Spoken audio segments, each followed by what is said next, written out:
Interesting. Now there's a driver review. 273.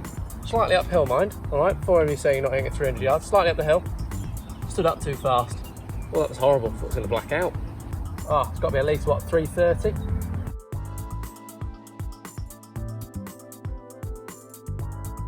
Hello everyone, welcome back to Below Par with myself, Joe Lovery. So in today's video then, I'm finally going to get round to hitting the 907 D2 driver that I bought off eBay for less than £20. And I'm going to compare it data-wise to my driver that's in here. So for those of you that haven't seen the What's in the Bag video, do make sure to check that out now so you get a complete run through of what's in my bag, and also you'll know what's under this head cover and why Panda's so important.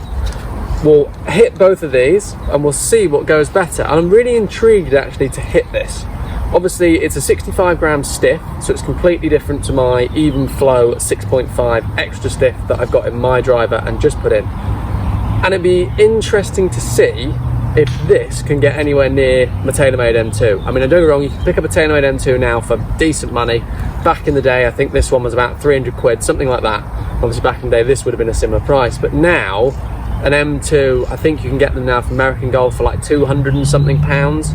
And then obviously this one here I picked up for 20 quid off eBay. So I'm intrigued to see, does the extra money and the custom shaft make a difference? Is it gonna go further? Let's have a go. Okay guys, so my M2 then. There, even flow, 6.5 Project X, handcrafted. This driver it's made by me. It's, you know, I've put the grip on myself, I've adjusted the loft to exactly where I want it, to the way I like it sitting. I've put some lead tape on the bottom, although by the looks of it, a lot of it's fallen off, so I will have to redo that.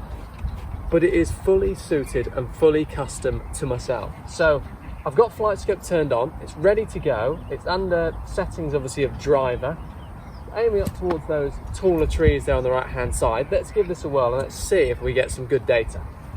Okay guys, so flight scope has finally decided to play ball. It wasn't working very well a moment ago. It's a little bit embarrassing. So let's now hit 3 drives of mine and then we'll hit 3 drives of the other, and hopefully then we'll be able to compare it. So start with the M2.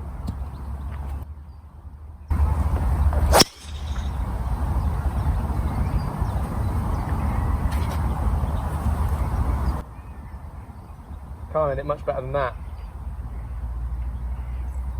Okay, so total distance 284. Spin actually was a little bit low, 1600, which is surprising. Let's try another one. But for a first drive, I tell you what, we'll take that. Really felt like I hit that well.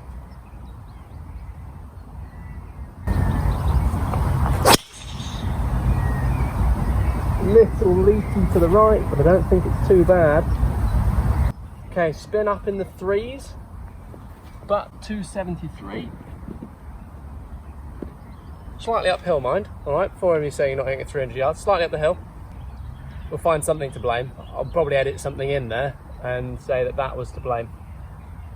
But spin again in around 3,000. Let's hit one more. Let's hit one more on top. At least then we can always remove a dodgy one. If that 1600 was a little bit wrong, we can remove it. So let's do one more. Okay, let's hit one more. The nice thing is we'll be able to take an average after these as well. So let's hit one more. There we go. That was better. Oh, it's got to be at least, what, 330?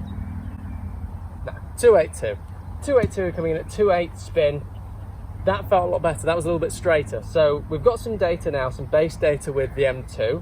I'll take a screenshot of that. I'll show you each shot, hopefully individually on there as well. And then we'll hit the tight list and see how we get on. So before I hit a couple more with this tight list, or well, hit the first shots in fairness with this tight list, overall with the TaylorMade, I didn't think those shots were too bad. I'm a little bit disappointed that a couple of bits of lead tape have fallen off, so the head is feeling a little bit light. But actually, I mean, realistically, slightly up the hill, landing it around sort of 260, 270 actually is pretty good. I'm quite happy with that. You know, realistically, when it was perfect weather. Wow, you know, you had a couple roll out above 300 and 320, 330, yes. But I mean, for a relatively still day, and actually then having a shot going up the hill, I mean, it's a little bit significant towards the end. I'm really happy with that as a distance. So I think this driver's definitely got its work cut out. I mean, for a driver now that's a good few years old, 907 D2, it's a good few years old. it'll do really well, certainly the shaft, to get anywhere near it. But I might be surprised, this might end up in the bag under Panda, who knows. So now this guy's moved, let's have 3 shots with this and then we'll look at some data.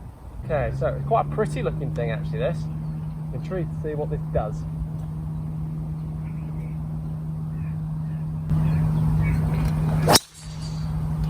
Oh my god.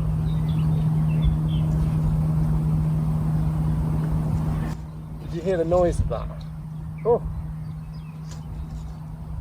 Interesting, okay. Carry 254, total distance 261. So we're down slightly on distance, but the spin 23 and total distance, the club head speed at 108. So I've swung that one faster, but it didn't pick up many club head speeds with that driver, so I'm sceptical. Okay, second shot.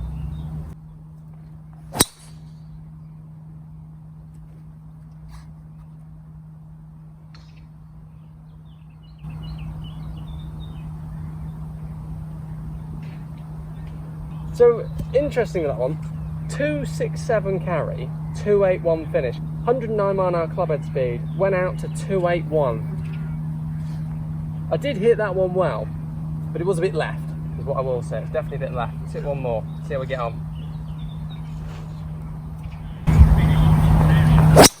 Oh god, that's awful. Oh no. Oh, tightness driver, I'm so sorry, that was not good. Just about come down now. Yeah, it's really interesting. So data wise on that one there, 270, out to 275, club head speed at 105, but total distance at total spin at 24. It's intriguing to see that something this old is giving it a very good effort to keep up. Now the one thing I will say, it doesn't feel like I can keep the thing on the planet. Where with mine it was a bit more consistent, with this it doesn't feel like I can.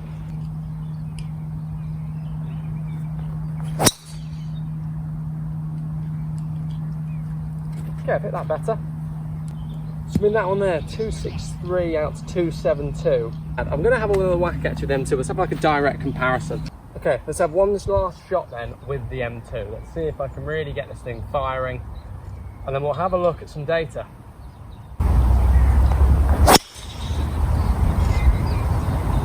Just lost it a little bit right again. However, better hit. Interesting. Out to sort of 276 again. Did pick up the club head speed at 109, so I've definitely got slower after lockdown, that's concerning. But 276 isn't bad at all. So I'm going to run some data up side by side. And let's have a look and see what was most consistent. Okay guys, so looking at the data now, this is really interesting. I'm going to take a screenshot of this now as well, so you guys can see this.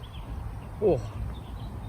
So I've taken a screenshot now so that you guys can see this. Now this is really interesting. So the distances are very similar.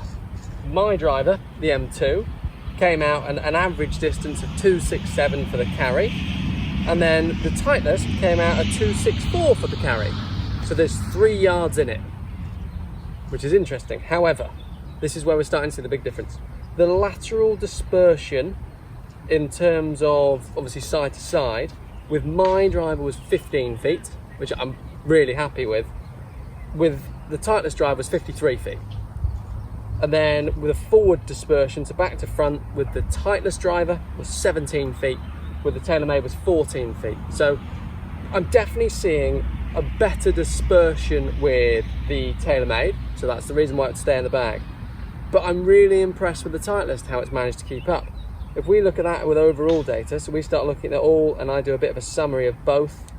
Ball speed, however, is a bit different, so the strike was definitely better with my TaylorMade, which is interesting. Smash factor, the spin rate, I'm amazed that the spin's low with that Titleist. I really am, I'm truly amazed that it's down at 2.2. I thought it'd be a little bit higher, so we might potentially run this test again to see what results we get. Launch-wise, the Titleist, yes, it was higher. It almost went back to the SLDR days where they like launch it at 17, spin it at 1700, you know, nearly 13 degrees launch. And then with the TaylorMade, it's coming in at 9.9. So we start to see a slight difference as we start breaking down the results. So yes, don't get me wrong, the Titleist, I mean, for 20 quid is fantastic. What a great club. Personally, it's not, I don't really like the feel of it.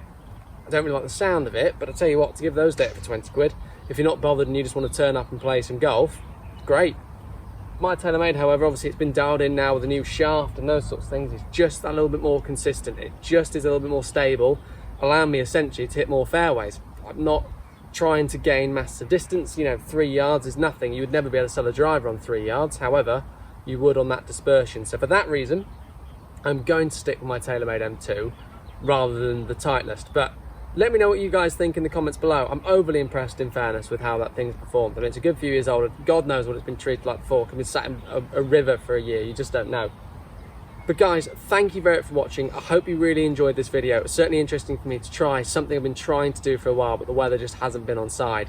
So hopefully you found that really useful. And if you get a chance to do it with your drivers, competitively modern, do it. Because for me, that would be a sell. If I hit that TaylorMade after hitting that, I probably would buy the TaylorMade because that dispersion is that much tighter. So give it a go. Let me know what you guys think in the comments below. As always, please make sure to hit that subscribe button. Please make sure to like the video if you enjoyed it, and then the bell icon as well to stay up to date. Guys, thank you, and see you all very soon.